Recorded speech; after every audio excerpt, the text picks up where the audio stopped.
बिस्मिल्लाहिर्रहमानिर्रहीम। टेस्टी। जी हाँ, आज हम बनाएंगे बहुत ही टेस्टी, चटपटी और हाजमे वाली इमली और खजूर की चटनी। इसे हम थोड़ा रनी कंडीशन में रखेंगे, लेकिन इसे आप 1 से 1.5 माह तक आराम से महफूज कर सकते हैं। इसमें हमने कौन से मज़ीद हेल्दी अज्जा शामिल करने हैं, इसे हमने फ्रिज में स्टोर करना है कि शेल्फ पे ही रख सकते हैं, इन तमाम सवालों के जवाब आपको इस वीडियो के एंड पे मिल जाएंगे इंशाल्लाह।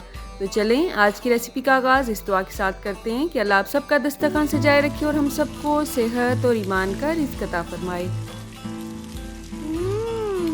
टेस्टी। जी, तो यहाँ पे मेरे पास आधा कप इमली थी, जिसे मैंने 1 गिलास पानी में भिगो के रख दिया है। आप देख सकते हैं इसका सारा पल्प निकल चुका है। इसे हमने हाथ से अच्छी तरह से मसल लेना है।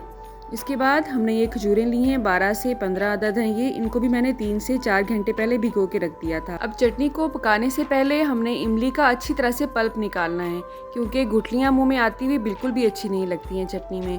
तो इसे हमने छान लेना है।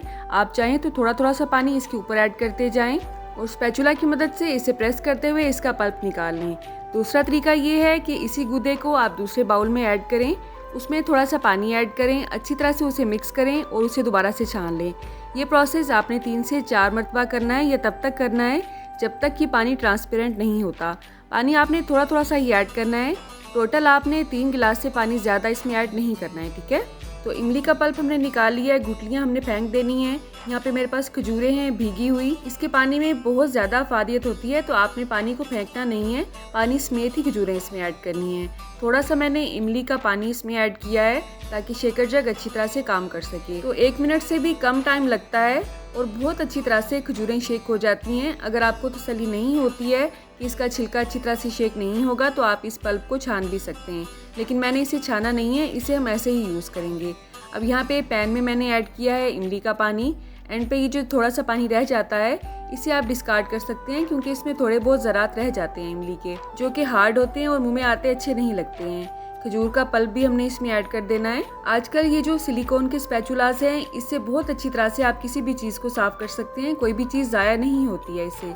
जस्ट हमने इसे मिक्स करना है। थोड़े से स्पाइसेस ऐड करने हैं, जिसमें शामिल है नमक 1/4 चम्मच, सुरख मिर्च पाउडर इसमें ऐड करेंगे 1/4 चम्मच और चाट मसाला ऐड करेंगे 1/4 चम्मच। स्पाइसेस को आप अपने हिसाब से कम या ज़्यादा कर सकते हैं। इसे हमने मिक्स करना है और चूल्हे पे रख देना है। चूल्हे की आंच को आपने स्लो टू मीडियम ही रखना है। इसका मीठा हम चेक करेंगे, उसी हिसाब से हम इसमें मज़ीद गुड़ या शक्कर ऐड करेंगे। तो मीठा इसमें थोड़ा सा कम था, तो मैंने इसमें आधा कटोरी गुड़ को अच्छी तरह से कूट के ऐड किया है, ताकि ये जल्दी से इसमें मिक्स हो जाए। आप इसमें शक्कर, जो गुड़ का पाउडर होता है, वो भी ऐड कर सकते हैं। चीनी भी डाल सकते हैं वैसे तो, लेकिन फिर वो इससे हेल्दी नहीं रहेगी हमारी चटनी, ठीक है। इसमें कुछ मज़ीद अज्जा भी हम शामिल करेंगे, लेकिन स्टार्ट में जो हमने इसमें अज्जा शामिल किए हैं, ये बहुत ज़रूरी हैं चटनी में। बाकी जो अज्जा हम इसमें शामिल करेंगे वो आप स्किप भी कर सकते हैं, लेकिन उन्हें डालने से इसका फ्लेवर बहुत अच्छा आएगा चटनी में।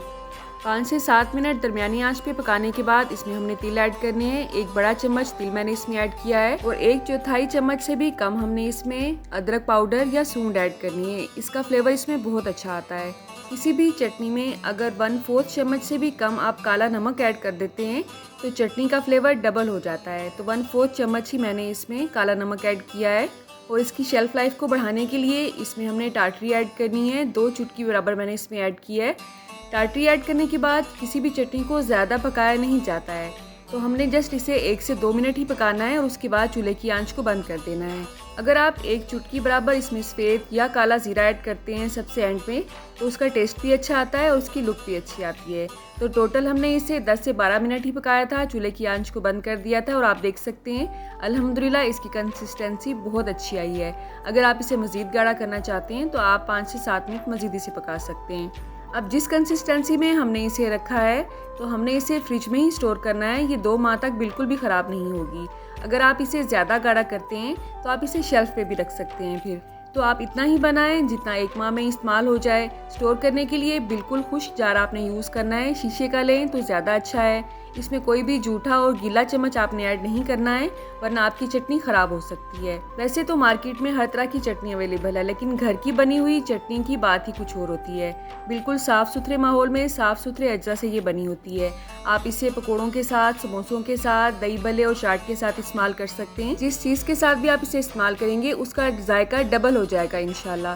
तो आप कहाँ से और किस सिटी से मेरी वीडियोस को वॉच करते हैं, अगर आप कमेंट बॉक्स में मुझे बताएंगे तो मेरे लिए एक इनाम से कम नहीं होगा।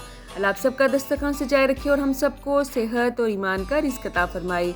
अल्लाह हम सब के रिस्क में कसरत से ज़्यादा बरकत और आसानी अता फरमाए। रेसिपीज़ के अलावा रेमेडीज़ भी आपको मेरे चैनल पे मिल जाएंगी इंशाल्लाह। इसके अलावा रमज़ान की मज़ीद बहुत सी चटनियों के लिए, समोसा पकोड़ा के लिए, चाट की मज़ीद रेसिपीज़ के लिए आप मेरा चैनल रुके सुने। जाने से पहले वीडियो को लाइक कर दें, अच्छी लगी तो शेयर कर दें और सब्सक्राइब करने के बाद बेल का आइकन भी ज़रूर प्रेस करें। जज़ाकल्लाह।